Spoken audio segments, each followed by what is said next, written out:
Hello everybody and welcome to another episode of This Week in Philadelphia Sports, where, as you might have guessed it, we go over everything that's happened this week in Philadelphia Sports.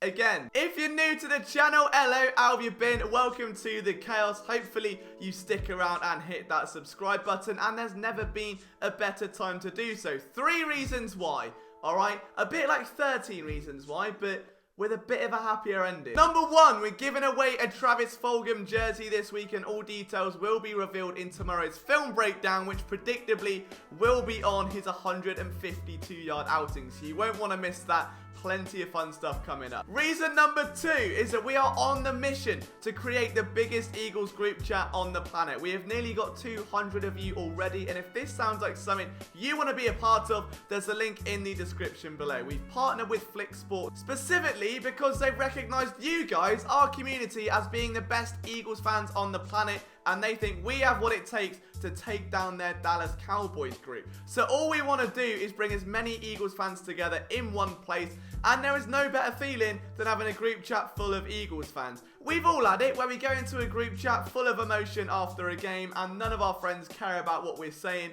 I mean, I get that daily, not even about the Eagles, to be fair. Because they're not Eagles fans, right? So a group chat of nothing but Eagles fans means you can make new friends, discuss your hot takes, and more importantly, just have fun. There are giveaways, competitions, and lots of activities to keep you entertained. So Flick Sports, PSN Eagles Nation is the name of the group. There's a link down below. I'll see you in there. And thirdly, because we're trying to get you free things and discounts because we love you that much, all right? Like, we have now partnered with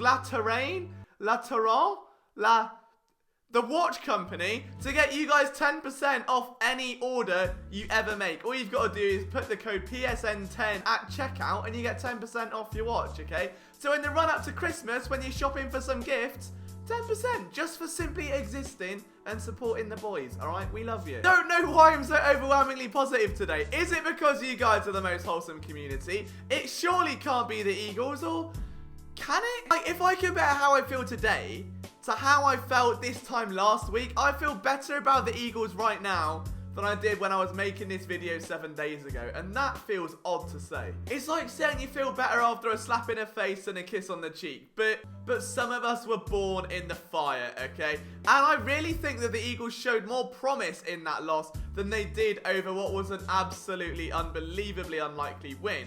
The offense looked much better, and again, they came up against a relentless pass rush, like Bud Dupree, elite NFL pass rusher, against Jordan Mailata, making his second NFL start, gave up 0.5 sacks, 0.5 tackles for a loss. Like, no biggie, mate, no biggie. Jordan Mailata did alright. Yes, the run game was ailing, and 74 of Miles Sanders' 80 yards came on one play of the 11 carries that he had, but that didn't matter, because the one guy that stood out was Carson Wentz. Now, he wasn't perfect, he was still a little bit worrisome at times, and there were 2 turnovers, including the classic just chuck it and hope for the best, which we've all done, you know. I mean, that late interception was just a punt, it was a pipe dream, it was get it down there and hope for a miracle. I don't think we can attribute that in the same way we can with some of the other picks he's had this year. But if you take that away, Wentz had confidence, and he was putting trust in his wide receivers. I mean, wide receiver.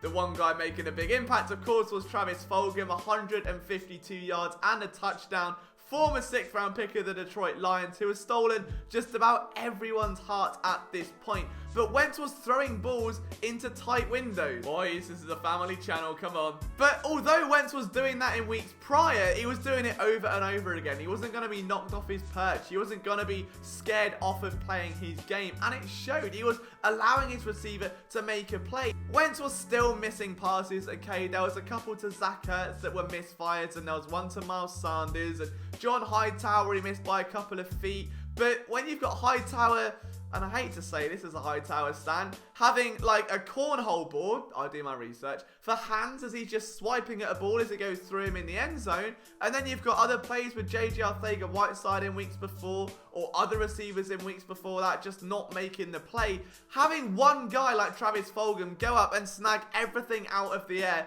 would do wonders for your confidence, and that's exactly what we saw. Now, my main worry is that Travis Fulgham is going to be buried on the depth chart. I really, really hope that's not the case. That when Alshon Jeffrey, when Deshaun Jackson, when Jalen Reagor come back, he's suddenly buried. If anything, he should still have priority over an aging Deshaun Jackson, over an injury-plagued Alshon Jeffrey, who isn't in their long-term plan. Finding a player that explosive, that electric, that fun to watch, not only that, but wear a number 13 jersey, is unreal. Like, I can't remember the last time watching a number 13 jersey in Philadelphia didn't give me PTSD. I can't remember the last time I had that much fun watching an Eagles wide receiver. Like Jordan Matthews 2016, maybe Deshaun Jackson in his first rodeo with the Eagles, maybe it was Jeremy Maclin. But see Travis Fulgham get that 42-yard touchdown last week, and then you actively root for him. You want to see him do it again, but in your head, you don't think it's likely. And then he exceeds everyone's expectations. And not only does he get another touchdown, he has 150 receiving yards in a single game.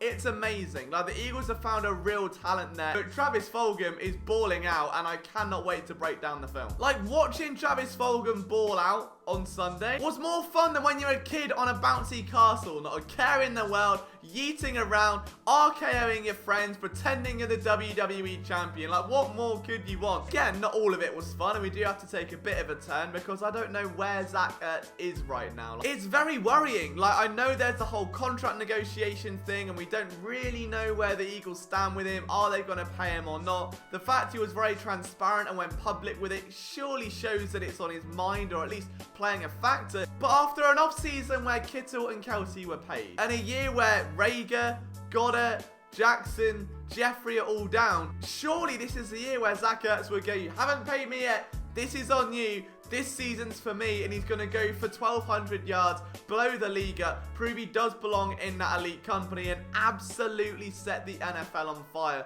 All we have seen is him sulk, give half-assed plays, and get 9 yards in a game and 6 yards in it. That's wonderful, Zach. Brilliant. You've had 15 yards in 2 games. I mean, that's J-Jaw level production. Someone that broke the single season record for receptions by a tight end. Someone that has shattered every Eagles franchise record there is at his position. Someone that has the most receiving yards of any tight end in history through their first 7 years.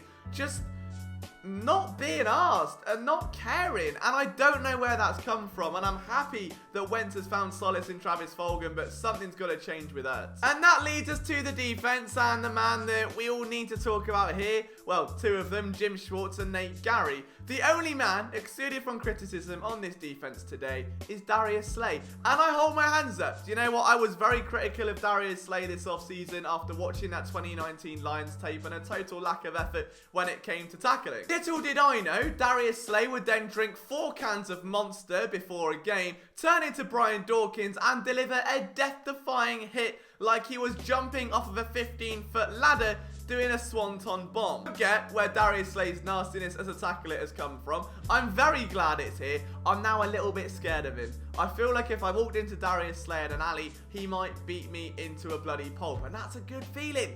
Again, Darius Slay is everything Eagles fans would have dreamed they'd find in a lockdown corner. The problem is, they neglected CB2, and Avonte Maddox is dead, and Jalen Mills is flourishing in Jacksonville, and Rasul Douglas is a PFF darling. I don't know, Jalen Mills is CB2, and I don't want to harp on too much about Jalen Mills, but if I see him go up to another player and start chirping and barking and getting in his face and doing that gimpy chicken thing flex bollocks that he does before being burnt for 12 yards 1 play later, I'm going to scream. It's great you've dyed your hair green. It doesn't stop you being a dickhead. Just play your game, stop trying to flex on everyone, and I'm sure that life will be a lot less problematic on the field because people won't have that extra chip on the shoulder to humiliate you out of your skin. Talking of being humiliated, that does bring us to Nathan Gerry. Oh, Nate, the great white snake. In 5 games, okay, he has allowed 23 catches on 23 targets. For those non-mathematical gods out there, that means he is allowed a catch every single time the ball's been thrown his way. Brilliant. He's allowed 4 touchdowns, which is the most in the NFL, and a passer rating, get this, of 154.6. Like, what is it going to take for him to be benched? Like, TJ Edwards, okay, is injured at this point. That means you've got Alex Singleton, Duke Riley, and Nate Gerry. And all we can do is pray that when Will Parks comes back, he plays a bit of a linebacker role and Nate Gerry's off the field, because right now it is like watching someone just rip a Beyblade into a sandpit and it just bounces around the walls everywhere, not know where it's going, what it's doing. It's just flying around aimlessly, twatting into everything, not having a clue. I have seen more spatial awareness from 7-year-olds pushing shopping carts around the store, pretending they're Ken Block and drifting. We've all done it, where we're just flying around corners and we're yeeting it into the candy aisle.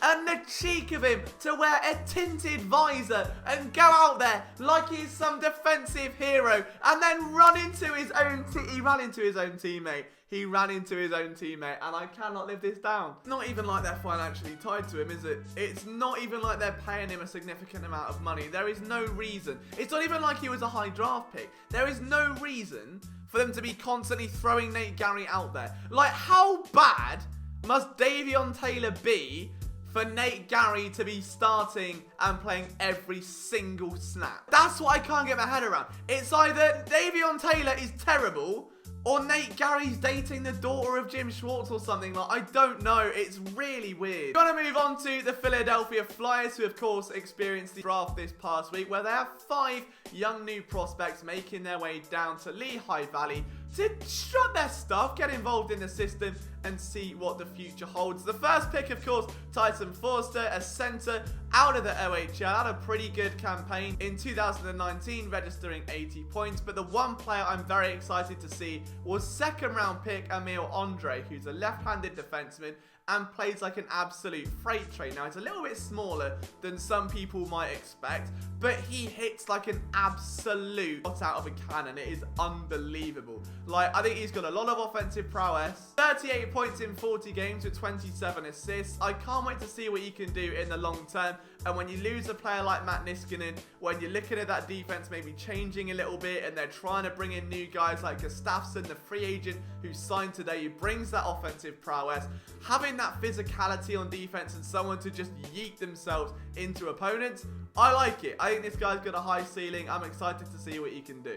On to the Phillies though, and it's just not looking good for Raul Muto, and Pentak may not be the last domino to fall. It looks as though the Philadelphia Phillies may be undergoing more of a front office transformation than we first thought, at least according to a report from the Philadelphia Inquirer that basically states that McPhail will be taking a slightly lesser role within the organization. So that's intriguing, because the more Bryce Harper campaigns for JT Realmuto, the more I get terrified that every Philadelphia franchise has a massive disconnect between the players and the coaching staff and the front office. Like, it is terrifying. We've seen it with the Sixers time and time again. We've seen it with the Eagles. Now we're seeing it with the Phillies.